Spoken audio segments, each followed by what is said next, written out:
திருவாரூர் மாவட்டத்தில் 2 நாட்களாக பெய்து வரும் கனமழையின் காரணமாக 5000 ஏக்கர் பருத்தி சாகுபடி பாதிக்கப்பட்டுள்ளது. இது குறித்த விவரங்களை செய்தியாளர் ராஜசேகர் வழங்க கேட்கலாம். ராஜசேகர், அங்கு மழையின் பொழிவானது எப்படி இருக்கிறது? விவரங்களை பதிவு பண்ணலாம்.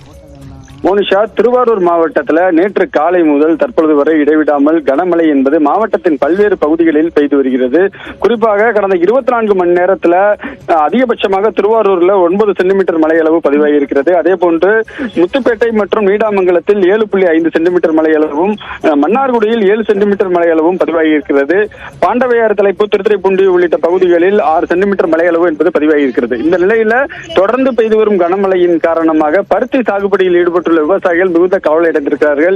ஏற்கனவே கடந்த மாதம் 28ஆம் தேதி பெய்த மழையின் காரணமாக அப்பொழுது தெளிக்கப்பட்டிருந்த அந்த பருத்தி சாகுபடியானது முதலில் 50% பாதிக்கப்பட்டிருந்தது. தற்பொழுது ஒரு வாரத்திற்கு முன்னதாக பருத்தி சாகுபடியில் மீண்டும் 2வது முறையாக விவசாயிகள் ஈடுபட்டிருந்த நிலையில அந்த பருத்தி பயிர்கள் கடந்த 2 நாட்களாக பெய்து வரும் மழையின் காரணமாக விளைநிலங்கள் முழுவதுமாக மழைநீர் தேங்கி இருக்கிறது. நாம தற்பொழுது பார்க்கக்கூடிய இடம் திருவாரூர் அருகே கானூர். அந்த பகுதியில் உள்ள பருத்தி சாகுபடி செய்யப்பட்ட விவசாய நிலங்கள் முழுவதுமாக மழைநீர் தேங்கி இருப்பதால் அந்த வேர்கள் அடியோடு அழுக தொடங்கி இருக்கிறது. குறிப்பாக திருவாரூர் அருகே கானூர், கள்ளிக்குடி, தென்வடாச்சேரி, அதே போன்று நன்னிலம், குடவாசல் உள்ளிட்ட மாவட்டத்தின் பல்வேறு பகுதிகளில் சுமார் 5000 ஏக்கர் 2வது முறையாக தெளிக்கப்பட்ட அந்த பருத்தி சாகுபடி என்பது முற்றிலுமாக பாதிக்கப்பட்டிருக்கிறது. உடனடியாக வேளாண் துறை அதிகாரிகள் பாதிக்கப்பட்ட பகுதிகளுக்கு நேரடியாக சென்று கணக்கெடுப்பு நடத்த வேண்டும்.